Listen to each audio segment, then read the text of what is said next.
গণঅভ্যুত্থানের পর নতুন বাংলাদেশের প্রত্যাশা নিয়ে কথা বলেছেন মাদারীপুর জেলা বিএনপির যুগ্ম আহ্বায়ক সাবেক সাংবাদিক সম্পাদক বিশিষ্ট আইনজীবী মোহাম্মদ জামিনুর হোসেন মিঠু। বুধবার বিকেলে ফ্যাসিস্ট সরকারের পতনের বছর পূর্তি উপলক্ষে মাদারীপুর জেলা বিএনপি, কৃষক দল, মৎস্যজীবী দল ও মহিলা দলের আয়োজনে বিজয় মিছিল শেষে সমাবেশে তিনি এসব কথা বলেন।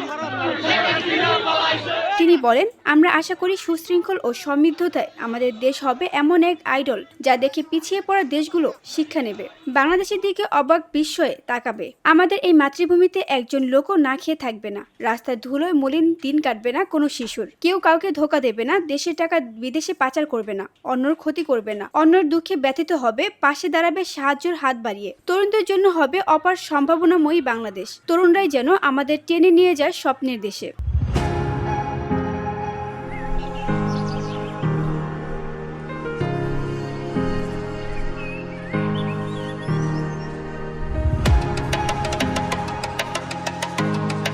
অ্যাডভোকেট মিঠু বলেন, জনগণের প্রত্যক্ষ ভোটে নির্বাচিত সরকারের নৈতিক ভিত্তি শক্তিশালী থাকে। গত 17টি বছর এদেশের মানুষ ছিল ভোটাধিকারহীন। মানুষ এখন ভোট দিতে চায়, তাদের অধিকার ফিরে পেতে চায়।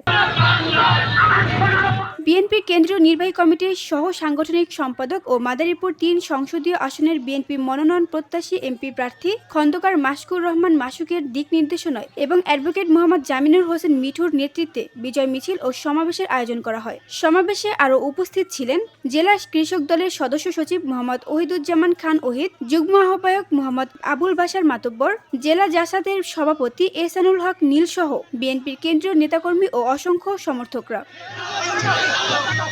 VOD Bangla news desk.